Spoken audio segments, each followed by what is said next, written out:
Assalamualaikum warahmatullahi wabarakatuh. USM News kembali hadir menjumpai Anda. Beragam informasi menarik akan kami sajikan untuk Anda selama 30 menit ke depan. Bersama saya Dena Miawati dan berikut USM News selengkapnya.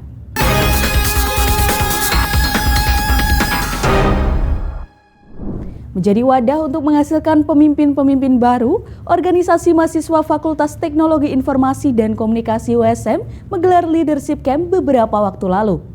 Organisasi Mahasiswa Fakultas Teknologi Informasi dan Komunikasi USM menggelar Leadership Camp di Barak Militer Bantir, Sumawono, Kabupaten Semarang baru-baru ini. Kegiatan yang berlangsung selama 3 hari itu diikuti 60 peserta dari Himpunan Mahasiswa Teknologi Informasi, Himpunan Mahasiswa Ilmu Komunikasi, dan Himpunan Mahasiswa Pariwisata. Gubernur Badan Eksekutif FTIK Nur Sukma Milsa bahwa Leadership Camp bertujuan untuk membentuk karakter mahasiswa yang disiplin, teratur, bijaksana, dan mampu menyelesaikan masalah. Tujuan dari kegiatan Leadership Camp 2025 Orma FTIK, yang mana di sini tujuan kita adalah ingin membentuk karakter mahasiswa Orma FTIK menjadi pribadi yang disiplin, teratur, dan bisa memecahkan masalah-masalah yang ada dan lebih bijaksana jika menemukan masalah-masalah yang terjadi di fakultas atau di Orma FTIK sendiri. Para peserta diberikan pengetahuan juga skill untuk meningkatkan kemampuan kepemimpinan mereka. Tak hanya itu, kemampuan memecahkan masalah juga turut menjadi fokus dalam pengembangan soft skill peserta. Senada dengan hal itu, satu peserta Husnul Marom mengaku senang karena adanya kegiatan ini. Ia mengaku mendapat banyak informasi dan materi tentang kepemimpinan. Saya di sini mengikuti LDK untuk menambah relasi saya sebagai seorang pemimpin, serta menambah relasi teman-teman dan mendapatkan ilmu bermanfaat dari kegiatan ini. Materinya kira-kira gimana dari narasumber? Dari materinya luar biasa sekali, alhamdulillah tadi sangat memotivasi kita, khususnya saya sendiri Pak sebagai calon nanti sebuah leader. Saya belajar di sini banyak tentang leadership bagaimana dan cara mengatasi permasalahan dalam organisasi. PLN Unit Pelaksana Pengatur Distribusi Jawa Tengah dan Daerah Istimewa Yogyakarta menunjukkan komitmennya dalam mengentaskan kemiskinan. Sembako murah dibagikan untuk membantu masyarakat memenuhi kebutuhan pokoknya.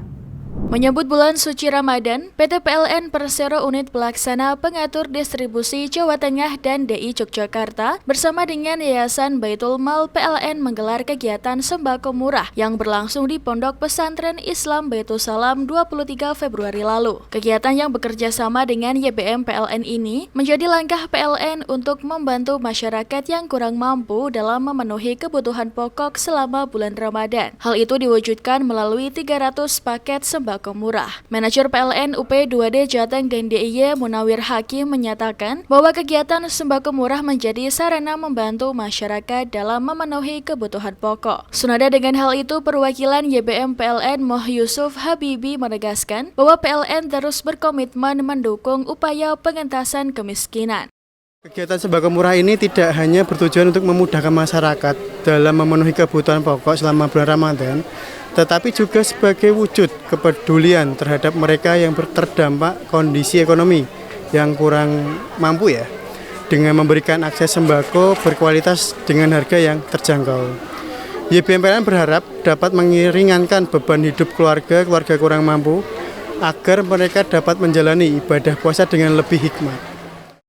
Komitmen PLN dalam mendukung pengentasan kemiskinan turut mendapat respon positif dari berbagai pihak. Ketua Panitia Semarak Ramadan Semangat Uhuwah Nur Aini menyampaikan rasa terima kasihnya atas kontribusi yang diberikan oleh semua pihak. Ia berharap melalui acara ini dapat menguatkan tali persaudaraan.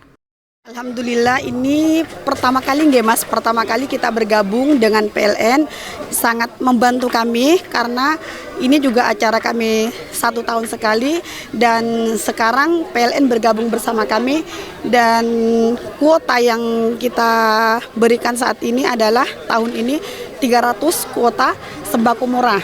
Harapannya untuk semakin mendekatkan kita bahwa tujuan pertama kita adalah untuk uhuwah kepada masyarakat setempat, jadi bisa menguatkan tali persaudaraan kita dan dari uang-uang donatur itu bisa tepat sasaran diterima oleh mereka yang benar-benar membutuhkan.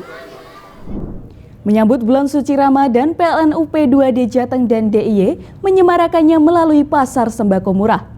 Sebanyak 300 paket sembako disalurkan PT PLN Persero Unit Pelaksana Pengatur Distribusi Jawa Tengah dan DI Yogyakarta kepada masyarakat. Acara yang berlangsung di Pondok Pesantren Islam Baitul Salam itu turut diramaikan dengan kajian, tebus sembako murah hingga bazar UMKM. Bekerja sama dengan Yayasan Baitul Ma'al YBM PLN, kegiatan ini menjadi upaya PLN membantu masyarakat yang kurang mampu dalam memenuhi kebutuhan pokok selama bulan Ramadan. Manajer PLN UP2D Jateng dan DIY Munawir Hakim menyatakan bahwa dalam menyambut bulan Ramadan, PLN bersama dengan YBM PLN melalui PLN Peduli memberikan bantuan pada pelaksanaan sembako pasar murah untuk membantu masyarakat yang kurang mampu. Senada dengan hal itu, Ketua Panitia Semarak Ramadan Semangat Ukhuwah Nur Aini menyampaikan rasa terima kasihnya atas kontribusi yang diberikan oleh semua pihak. Ia juga berharap melalui kegiatan positif ini dapat saling menguatkan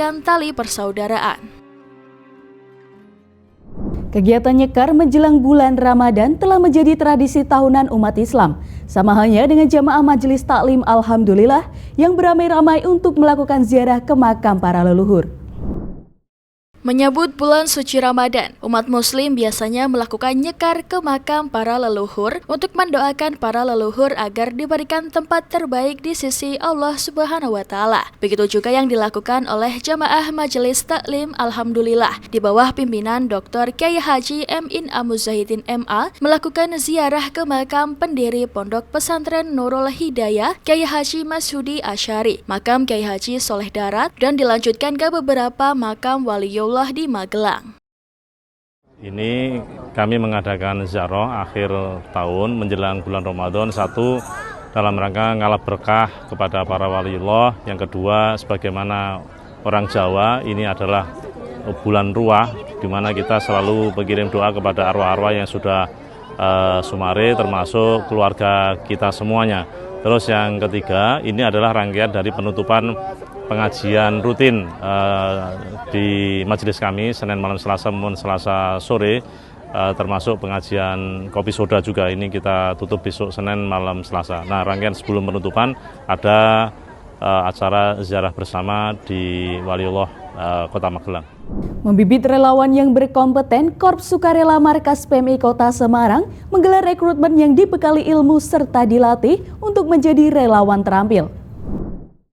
Korps Sukarela Markas Palang Merah Indonesia Kota Semarang menggelar rekrutmen relawan dilanjutkan pendidikan dan pelatihan yang digelar setiap Sabtu Minggu selama bulan Februari 2025 di PMI Kota Semarang dan Politeknik Bina Trada. Kegiatan yang diikuti 60 relawan ini menghadirkan para pelatih PMI sebagai narasumber, di antaranya Dr. Anna Kartika, Mugianto, Roy Saifuddin, Saiful Hadi, Danang Baskoro, Bambang Kristiono, dan lain-lain. Ketua Panitia Ilham Febrianto mengatakan bahwa KSR PMI ini sebagai wadah generasi muda dalam organisasi kemanusiaan dan pendidikan ini untuk membekali relawan sebelum diterjunkan di lokasi bencana.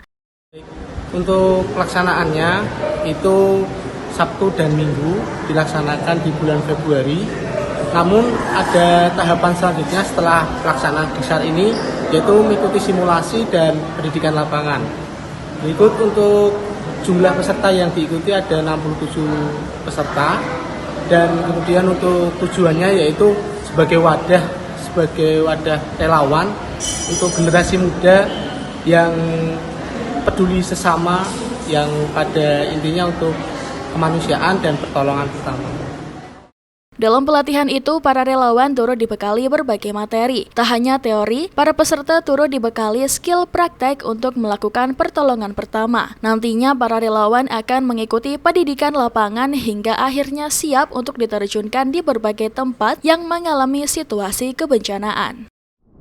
Kota Semarang memiliki beragam budaya, salah satunya ialah warak ngendok. Namun kemajuan zaman membuat tak banyak perajin warak ngendok yang mampu bertahan. Saat ini hanya ada satu perajin warak ngendok yang tersisa di Purwodinatan, Kota Semarang.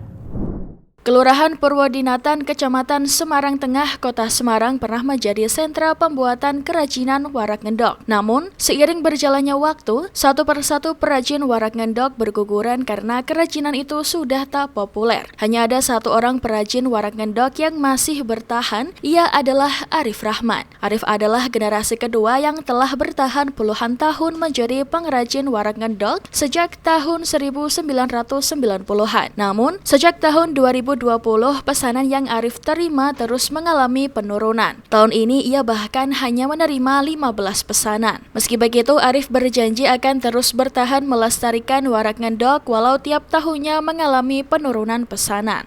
Dulu sini puluhan orang bikin warak ngendok. Tapi sekarang hanya berapa? Sekarang tinggal saya satu-satu. Terus untuk saat ini orderan gimana, Pak? Orderan turun drastis. Sampai sekarang masih dapat pesanan 15 berarti. 15 biji. Kalau tahun-tahun dulu kan sampai 200, 150. Setelah Covid itu paling 50, 40, 60. Jauh sekali. Saat ini kemarin dari SD Palpon. Buat apa sih Pak pesanan? Buat karnaval besok menjelang Ramadan. Proses pengerjaan sehari jadi kalau kecil gitu. Kalau ini ya bisa 3-4 hari. Untuk harganya Pak? Harganya tergantung kesulitan, Pak. Ya kalau modelnya bagus ya lebih mahal kan itu aja. Kalau yang kecil ini? Ini 100.000. Oh, kisaran berapa sampai berapa? Dari 60.000 ada sampai 5 juta ya ada. Kalau besar kan sampai 5 juta. Pemirsa, sebagian besar Muslim di Amerika Serikat termasuk sejumlah masjid milik komunitas Muslim Indonesia menggunakan metode hisab dan memulai ibadah puasanya pada hari Sabtu tanggal 1 Maret. Sementara lainnya masih belum tahu karena masih menunggu sidang isbat. Selengkapnya ikuti laporan tim VOA berikut ini. Informasi ini sekaligus menutup perjumpaan kita hari ini. Saksikan terus USM News hanya di USM TV. Saya Dena Mioti dan seluruh kru yang bertugas pamit undur diri. Terima kasih. Wassalamualaikum warahmatullahi wabarakatuh. Seperti tahun-tahun sebelumnya, sebagian Muslim di Amerika Serikat sudah mengetahui kapan hari pertama Ramadan, jauh sebelum tarawih pertama. Imam selalu mengambil rujukan dari Fiqh Council of North America, FCNA, dalam memutuskan jatuhnya hari-hari besar Islam. Fiqh Council of North America atau Dewan Fikih Amerika Utara adalah organisasi fikih beranggota sejumlah masjid di Amerika Serikat dan Kanada yang menggunakan metode hisab dalam menentukan hari-hari besar Islam. Menurut pakar visual Badan Antariksa Amerika NASA, dengan teknologi mutakhir yang dimiliki NASA, mereka bisa memprediksi perputaran bulan hingga ribuan tahun mendatang. If we were going to point a telescope, I could tell you exactly where to point it, but it's still a question whether you would be able to see it. I can predict where the moon will be thousands of years into the future. That's how good our understanding of the motion of the moon is now. The issue becomes the rotation of the Earth, believe it or not.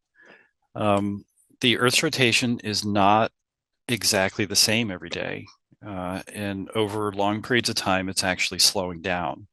Metode ini memudahkan umat Islam mempersiapkan diri, termasuk mengajukan cuti jika hari besar Islam seperti Idul Fitri atau Idul Adha jatuh pada hari kerja.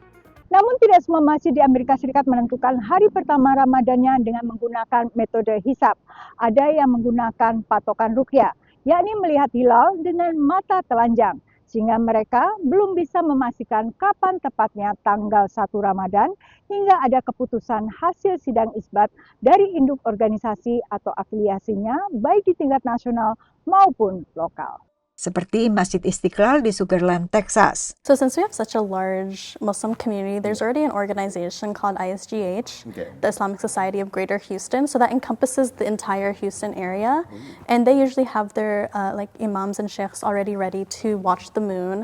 So whatever they end up deciding, we also follow that. Perbedaan rujukan ini karena komunitas Muslim Amerika Serikat tidak mempunyai lembaga resmi pemerintah yang mengatur urusan agama. There is certainly a difference between the Indonesian context and our context because we don't have a state that is considered. We of course have a state, but it's it's not a Muslim state that administers religious matters. So when you have such a Muslim state that takes care of these religious matters, then people will find it easier to yield to the state's decision.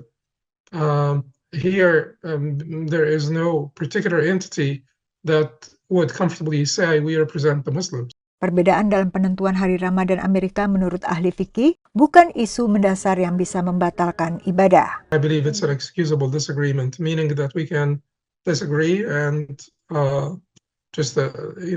not create any sort of contentious environment before the beginning of Ramadan and to try to yield each other. Menurut Imam Al-Hajj, ada kemungkinan tahun ini hasil sidang isbat sama dengan keputusan hisab, yakni 1 Ramadan jatuh pada 1 Maret hari Sabtu. Karena tanggal 28 Februari adalah tanggal 29 Sa'ban. Dari Washington DC, demikian laporan tim VOA.